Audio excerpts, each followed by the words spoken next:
शुभेंदु अधिकारी मानसिक संतुलन अपना खो बैठे। भाजपा के साथ मोदी के कंधे में अगर आज कोई बैठा है तो शुभेंदु अधिकारी बैठा है, जो सबसे बड़ा चोर है। हो सकता है मोदी भी चोर हो। मुझे लगता है ये सारे जोकर जो हैं, ये सारे जोकरों के जो मास्टर हैं, जो उस्ताद हैं, ये शुभेंदु अधिकारी लगने लगे हैं। मतलब वो कहीं भी चले जाते हैं, कहीं पर भी मेमोरेंडम दे के आ जाते हैं, कहीं पर भी डेपुटेशन देकर आ जाते हैं, कहीं पर कहते हैं हम डेलीगेशन के लिए जा रहे हैं। आप चिल्ला कर नेशनल मीडिया में ये कह रहे हैं कि BJP has come strong in Bengal by taking 60-70 seats where there was 0 seats in Bengal. 2 seat थी बंगाल में, आज बीजेपी के पास 70 सीट है। भाई हम स्वीकार करने को तैयार है। एक इंसान जोकर बन चुका है, एक इंसान मानसिक संतुलन खो बैठा है। शुभेंदु अधिकारी का वीडियो यूट्यूब में जाइए। मैं अपने सारे आपके बच्चे बूढ़े जितने भी बड़े व्यूअर्स हैं आपके, मैं उन सबसे जाके कहता हूँ कि आप एक बार यूट्यूब में जाइए, गूगल में जाइए और शारदा नाव वो देखिए जाके कि शुभेंदु अधिकारी कहाँ पर बैठ के पैसा ले रहा है। पश्चिम बंगाल में पंचायत चुनाव का बिगुल बज उठा है। चारों तरफ नॉमिनेशन का शोर है। जो प्रार्थी हैं वो नॉमिनेशन करने जा रहे हैं, लेकिन वही विपक्ष लगातार सवाल उठा रहा है। उनका कहना है कि सभी पार्टियों के बिना ही टीएमसी पार्टी ने एक तरफा चुनाव की घोषणा कर दी है। विपक्ष कभी हाई कोर्ट तो कभी इलेक्शन कमीशन के ऑफिस जा रहा है। इसी पर बात करने के लिए हमारे साथ मौजूद है ऑल इंडिया तृणमूल कांग्रेस के spokesperson mister Tauseef Rahman. Tauseef ji, जैसे मैंने बताया अभी कि पंचायत चुनाव का जो बिगुल है वो बज चुका है, तो अभी लास्ट दिन ही शुभेंदु अधिकारी हाई कोर्ट गए हैं और कल ही जो बीजेपी के डेलीगेट्स हैं वो इलेक्शन कमीशन के यहाँ गए हैं और वहाँ उनको लेटर दिया। उनका कहना है कि सारे जो पार्टीज हैं उनको नहीं लेके जो टीएमसी पार्टी है उन्होंने अकेले ही इसका चुनाव जो है उसकी घोषणा कर दी। देखिए, हिंदुस्तान सिर्फ बंगाल की बात तो नहीं, पूरे भारत की बात है। और फिलहाल बंगाल में जो पंचायत इलेक्शन है वो लोकल इलेक्शन है हमारा, मगर जो प्रियम्बल है, जो कॉन्स्टिट्यूशन जिसको हम कहते हैं, जो हमारा संविधान है, आप इसको तो बदल नहीं सकते। चाहे वो तृणमूल कांग्रेस हो, चाहे वो भाजपा हो, कांग्रेस हो, या कोई सीपीएम जैसा पॉलिटिकल पार्टी, कोई भी पॉलिटिकल पार्टी हो, आप प्रियम्बल को, आप संविधान को, आप कॉन्स्टिट्यूशन को बदल नहीं सकती हैं, चाहे आप जितनी भी शक्तिशाली क्यों ना हो। मगर हाँ, ये कॉन्स्टिट्यूशन को बदलने की ताकत और ये गुंडागर्दी भाजपा कर सकती है और ये सिखा भी सकती है। जिस तरीके से उन लोग ने पार्लियामेंट बना लिया, जिस तरीके से उन लोग ने नोटबंदी कर दिया, जिस तरीके से उन लोग ने कोविड के दौरान, ठीक है, चाहे वो एमपी इलेक्शन हो या 2021 का असेंबली इलेक्शन हो, पूरे भारत में अगर कोई 8 जगह अगर इलेक्शन हुआ है तो वो बंगाल में हुआ है। तो ये उनकी हरधर्मी थी, ये उनका मानना था कि भाई हम 8 जगह करेंगे, उनको किस बात का डर लगता था, फिर भी वो हार गए। तो संविधान को बदलने की जो ताकत है या मसल पावर है वो उनके अंदर है, वो हमारे अंदर नहीं। हम संविधान को कैसे बदल सकते हैं? और बिना किसी से पूछे, जबकि आप सेंट्रल में बैठे हैं, इलेक्शन कमीशन आपके हाथ में है, सीबीआई, ईडी, जितने भी रेड मारने वाले जो लोग हैं वो आपके हाथ में है, तो वो तो हमारा डिसीजन कैसे हो सकता है? लोगों को दिखना चाहिए कि ये पागल इंसान क्या बात कर रहा है। शुभेंदु अधिकारी मानसिक संतुलन अपना खो बैठे। वो आप देखिए, पहले हमारे बचपन में यहाँ पर अजंता और रशियन सर्कस लगता था, ठीक है, उसके जो शेर को, तो मैं कहूँगा उनके अंदर तो बहुत ताकत था, जो शेर को घुमाते थे, फिराते, जो मास्टर थे। मुझे लगता है ये सारे जोकर जो हैं, ये सारे जोकरों के जो मास्टर हैं, जो उस्ताद हैं, ये शुभेंदु अधिकारी लगने लगे हैं। मतलब वो कहीं भी चले जाते हैं, कहीं पर भी मेमोरेंडम दे के आ जाते हैं, कहीं पर भी डेपुटेशन देकर आ जाते हैं, कहीं पर कहते हैं हम डेलीगेशन के लिए जा रहे हैं।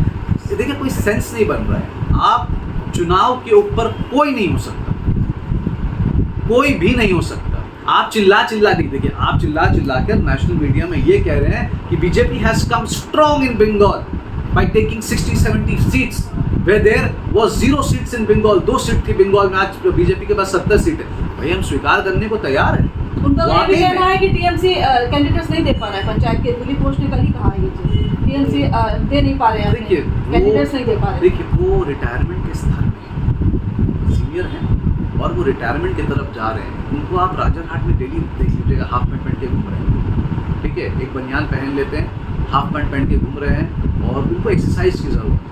मगर प्रॉब्लम ये है कि उनको अपने जोड़ों के एक्सरसाइज से ज़्यादा यहाँ पर एक्सरसाइज करना बहुत ज़रूरी है, क्योंकि उनकी दिमागी एक्सरसाइज खत्म हो चुकी है। मैंने कहा ना, एक इंसान जोकर बन चुका है, एक इंसान मानसिक संतुलन खो बैठा है। तो इन जैसे लोगों को स्टेटमेंट देने का कोई हक नहीं है। बहुत हानिकारक हो गया बंगाल के ये लोग। अब मैं आपको बता रहा हूँ कि आप जब दिल्ली बॉम्बे में रहिएगा, दिल्ली बॉम्बे में भाजपा के मीडिया वाले हमारे बंगाल और आप जैसे पत्रकार को कुछ अलग तरीके से दिखाते हैं। इसमें आप लोगों को खराब लगेगा। आपको दिल्ली में जाके बंगाल के लोगों के बारे और बंगाल के कितनी बेइज्जती की बातें मैं आपके माध्यम से कहना चाह रहा हूँ कि अपने सारे व्यूअर्स को कि आपको पता होना चाहिए, जब आप बॉम्बे और दिल्ली जाइएगा, बैंगलोर जाइएगा, यहाँ से बाहर निकलिएगा, हर एक शख्स को यहाँ पर गुंडा कहा जाता है। हर एक मजहब को कहा जाता है कि गुंडागर्दी करते हैं। ये कहते हैं कि यहाँ पर दुर्गा पूजा नहीं होती, ये कहते हैं यहाँ पर सिर्फ ईद की नमाज होती है, और यही दिखाया जा रहा है बंगाल के बाहर। तो देखिए, ये कहीं ना कहीं मुसलमान हिंदू नहीं, ये बंगाल के 11 से 12 करोड़ की जो आबादी है, ये एक एक लोगों को बेइज्जत किया जा रहा है। आपको बेइज्जत किया जा रहा है, मुझे बेइज्जत किया जा रहा है। हम जैसे लोग जब कलकत्ता के बंगाल के बाहर जा रहे हैं तो हमें गिरे हुए नज़र से देखा जा रहा है, मगर इसका श्रेय किसको जाता है? ये भाजपा को जाता है। ये सिर्फ और सिर्फ बंगाल की बुराई देखने को तैयार है, ये सिर्फ और सिर्फ बंगालियों की बुराई करने को तैयार है। अरे भाई, हम यहाँ पर पैदा हुए हैं, हम यहाँ की मातृभूमि को जानते हैं, हम यहाँ के पल्स को जानते हैं, हम यहाँ के लोगों के सेंटिमेंट्स को जानते हैं। आप हमें गुंडा कह रहे हैं, आतंकवादी कह रहे हैं, आप हमें कह रहे हैं कि धर्म जात के ऊपर लड़ाई करने वाले लोग। और पंचायत इलेक्शन जो है, आप इस बार देखिएगा, अभिषेक बंदोपाध्याय ने साफ साफ कह दिया कि वो अपने पॉलिटिकल करियर को छोड़ने को तैयार है। वो जो यात्रा कर रहे हैं वो छोड़ने को तैयार हैं। अगर एक आदमी भी अगर नॉमिनेशन के लिए सामने आके कहता है कि भाई हमें नॉमिनेशन नहीं दिया जा रहा है, और उन्होंने कहा ये बात कि टीएमसी को आप बताइए, टीएमसी आपको ले जाके नॉमिनेशन दिलाए। तो चोर भरो, जेल भरो या चोर भरो या जो भी है, सबसे बड़ा चोर तो वही है। असम के चीफ मिनिस्टर हेमंत बिस्वा को कहा जाता है पानी चोर। नहीं तो पॉलिटिकल रैली है ये। नहीं, मैं आपको देखिए, सब कुछ सही है। हेमंत बिस्वा को वाटर चोर कहा जाता है, वाटरगेट चोर कहा जाता है।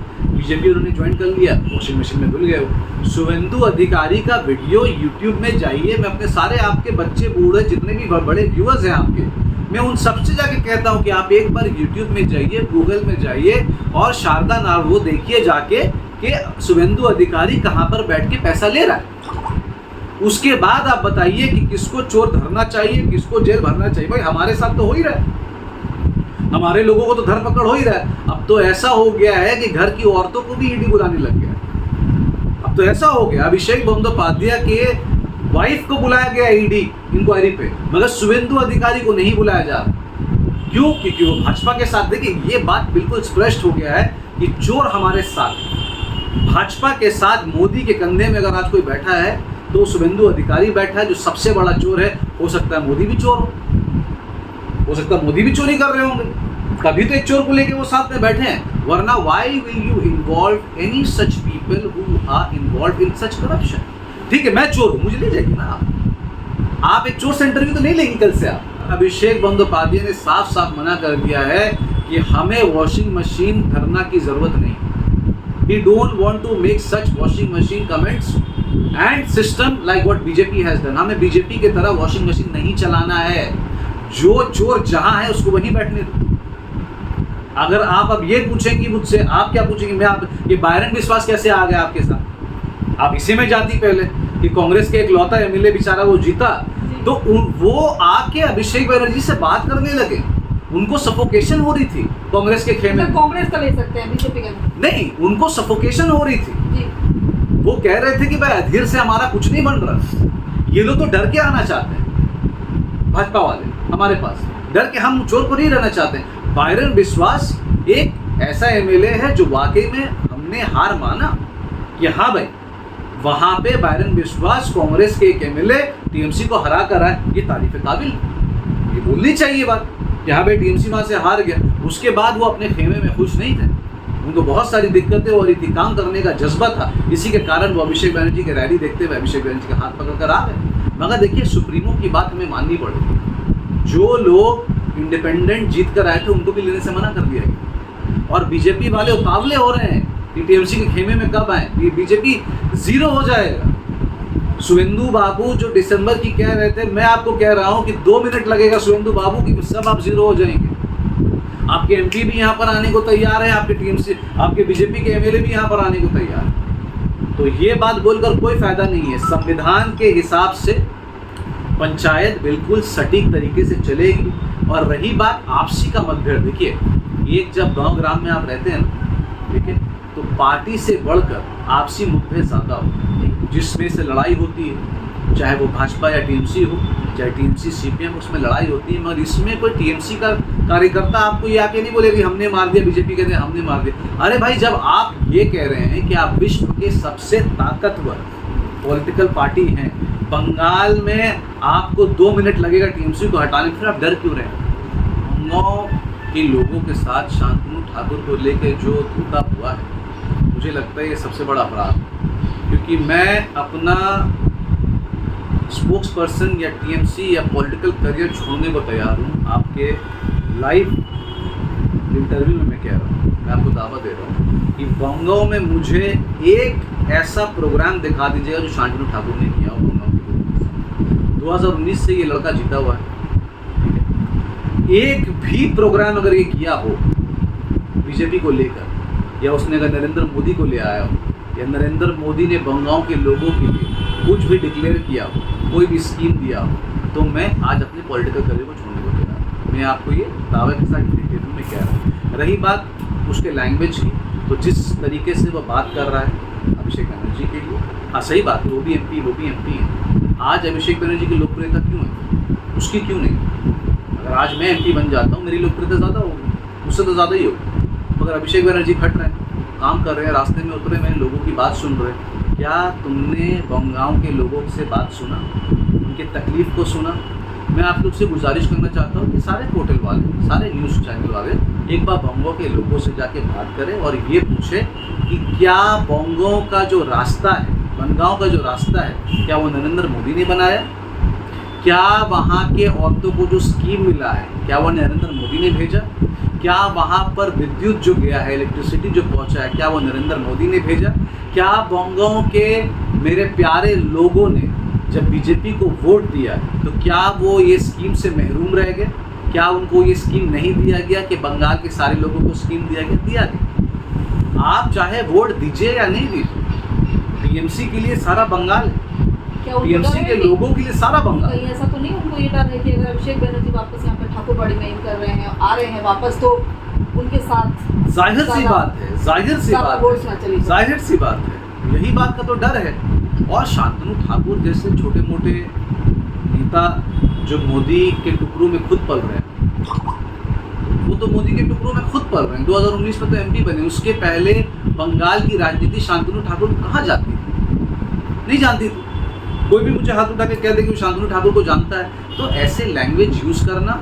और इसके काउंटर अटैक पे आप अभिषेक बनर्जी का काउंटर अटैक जरूर देखिए, एआईटीसी के ट्विटर में जाके उनके काउंटर अटैक को देखिएगा। वो शांतनु बाबू करके बात कर रहे हैं और ये यहाँ तू ही रे करके बात कर रहा है। तो ये आपको जो आपकी तरबियत जो है, जो आपका जो ब्रॉटअप है घर का, वो दिखाता है। और शांतनु ठाकुर को तो स्पॉटलाइट चाहिए, तो मेरे ख्याल से आप ऐसे ही अभिषेक बनर्जी की तरह बोलते रहिए और उनके खिलाफ बोलते रहिए, उनको गाली देते रहिए। अब मेरे ख्याल से आप भी कहीं नेशनल टीवी में दिखेंगे, जो आज तक दिखे नहीं है। मगर मैं बंगाल के जनता से पूछना चाहता हूँ, वापस से मतलब मैं रिक्वेस्ट करना चाहता हूँ कि ये आपको देखना है कि बंगाल के एमपी ने बंगाल के लोगों को क्या दिया, कौन से स्कीम समझाएं और क्या मिल गया। इनफैक्ट ये तो बहुत दूर की बात है वो स्कीम देंगे। मैं तो भाजपा से हाथ जोड़कर मैं अपने तरफ से कहता हूँ कि भाई मुझसे अगर कोई गलती हुई तो आप माफ़ कर दीजिए, मगर 100 दिन का जो पैसा 8,200 करोड़ जो आप रोक के रखें, मेरे प्यारे उन भाइयों के जो रोज़मर्रे की ज़िंदगी में आज कुआं फूकते वो कमाते हैं, वो रिटर्न कर दीजिए। अगर वो दे दीजिएगा तो कम से कम उनका जो डेली वेज का जो पैसा है, 100 डेज वाला जो पैसा है, वो उनको मिल जाएगा। मोदी जी, आपको लोगों की हाई बददुआ लगेगी, आपको मतलब हाई लगेगा लोगों को। आपने वो पैसे को रोक दिया सिर्फ ये दिखाने के लिए कि बंगाल में लोगों को पैसा नहीं मिल रहा, सैलरी नहीं मिल रही। मगर वो सेंट्रल है दोस्त, वो स्टेट का नहीं है। 100 डेज तो पूरे इंडिया में है और मोदी जी के कोई रिश्तेदार के घर से वो पैसा नहीं आता। मैं टीएमसी का हो के मैं कह रहा हूँ कि दीदी आज जो भी स्कीम दे रही हैं वो लोगों का पैसा है, मगर कम से कम वो लोगों तक पहुँच रहा है। आपके पास जो पैसा है मोदी जी, वो भी लोगों तक पहुंचा दीजिए, कम से कम अपने एमपी के जीते हुए एरिया में तक पहुंचा दीजिए, फिर बात की बात।